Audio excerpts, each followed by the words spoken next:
सास का कायाकल्प। राधा को अपनी सास से बहुत प्यार था। मम्मी जी, आपकी साड़ी कितनी प्यारी लग रही है। काश मैं भी आपके जैसी साड़ी पहन पाती। अरे बेटा, हमारे जमाने में तो साड़ी ही चलती थी। तू क्या करेगी साड़ी पहनकर? दिन भर भागा दौड़ी करती है। साड़ी कंफर्टेबल नहीं फील कराएगी। तू तो ऐसे ही जचती है बेटा। राधा सास को लेकर घूमने जाती, सैर करती और उनसे खूब बातें किया करती थी। एक दिन, अरे राधा और माँ सुनो, अब हम लोगों को बम्बई चलना पड़ेगा। मेरी नई नौकरी वहीं लगी है। अरे वाह माँ, कितना मजा आएगा ना। अरे नहीं नहीं, मैं नहीं जाऊंगी।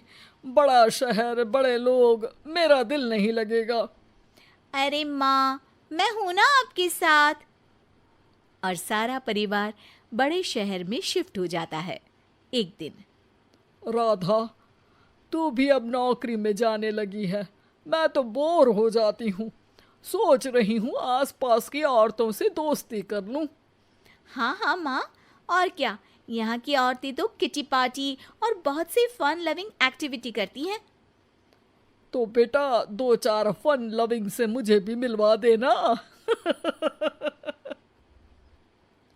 बहू सास के साथ बाहर निकलती है तो देखती है कि सास की उम्र की जो औरतें टहल रही हैं, उनका पहनावा ओढ़ावा सास से बिल्कुल अलग है। लेकिन फिर भी राधा एक औरत को रोकती है। Hello aunty, how are you? Oh great darling. Aunty, हम लोग यहाँ नए शिफ्ट हुए हैं। ये मेरी मम्मी है। क्या ये कल से आप लोगों को ज्वाइन कर सकती हैं? वो औरत सास की तरफ बड़ी ही अजीब नज़रों से देखती है, फिर कहती है, अब ठीक है, कल से भेज देना। सास समझ जाती है कि उस औरत को वो ठीक नहीं लगी, लेकिन फिर भी वो कुछ नहीं बोलती। अगले दिन, अरे माँ, अच्छी सी साड़ी पहनकर तैयार होकर जाइए। आपको आपकी दोस्तों के पास जाना है ना। और नहीं नहीं, मैं सोच रही हूँ घर पर बैठकर टीवी देखूं। वैसे भी रामायण का नया एपिसोड आएगा।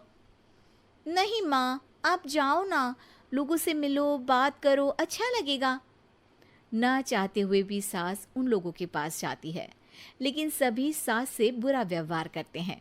सास मुंह लटकाकर घर आ जाती है। बहू समझ जाती है कि सास को कुछ हुआ है।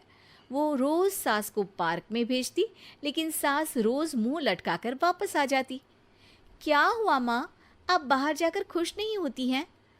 अरे बेटा, खुश तो हूँ लेकिन लेकिन क्या माँ, आपको तो लोगों से मिलना, बातें करना अच्छा लगता था। मैं देख रही हूँ कि आजकल आप बाहर से आती हैं तो परेशान सी दिखती हैं। सास कुछ नहीं कहती, अपने कमरे में चली जाती है। अगले दिन राधा चुपके से सास के पीछे पार्क में जाती है। हेलो, कैसे हैं आप लोग? एक औरत मुंह बनाकर साइड हो जाती है। सभी एक दूसरे से बात करती हैं, लेकिन राधा की सास साइड में चुपचाप अकेली बैठी रहती हैं। राधा घर आती है और सास के वापस आने का इंतजार करती है। सास मुंह लटकाकर घर आती है। अरे मम्मी जी, तब से इंतजार कर रही हूँ, जल्दी तैयार हो जाइए, मार्केट जाना है।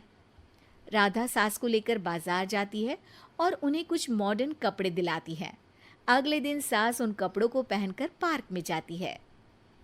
Oh my God, you are looking gorgeous. Beautiful top, कहाँ से लिया?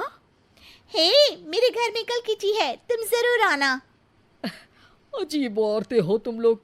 मैं रोज आती थी तब तो तुम लोग सीधे मुंह बात भी नहीं करती थी। आज इन कपड़ों को देखकर तुम मुझे घर बुला रही हो। लेकिन सुनो, अब मुझे तुम लोगों से कोई बात नहीं करनी और ना ही दोस्ती करनी है। अरे तुम तो बुरा मान गई। वैसे दोस्ती नहीं करनी थी तो ये कायाकल्प क्यों किया? ये मेरी बहू ने किया है। मैं यहाँ सिर्फ ये देखने के लिए आई थी कि तुमको मुझसे समस्या है या मेरे कपड़ों से। कपड़े तो बदले जा सकते हैं। अच्छा चलो, जो भी हो, अब हम लोग तुम्हें अपने साथ रखने को तैयार हैं। लेकिन अब मुझे तुम लोग नहीं पसंद। ये बोलकर राधा की सास वहां से चली जाती है। वाह माँ जी, आज तो आपका चेहरा खिला खिला सा लग रहा है। लगता है आपकी सहेलियों ने आपको अपना लिया। हाँ, वो तो अपनाना ही था। दिखावे वाली जो है वो, मेरे कपड़े बदलते ही उनका दिल बदल गया। लेकिन आज मैं उन्हें मना कर आई, अरे क्यों माँ जी? क्योंकि उन लोगों को मुझसे नहीं मेरे कपड़ों से दोस्ती करनी थी। वैसे मेरे पास तो तू है ना, मेरी प्यारी बहू, मुझे किसी की जरूरत नहीं है। अरे नहीं नहीं माँ जी, आप ऐसा क्यों सोच रही हैं? बेटा ये गलत भी तो नहीं है, जैसा देश वैसा भेष। क्यों?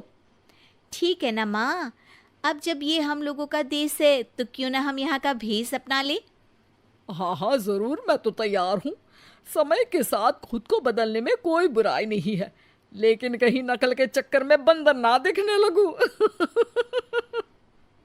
खैर, बहू लग जाती है सास की कायाकल्प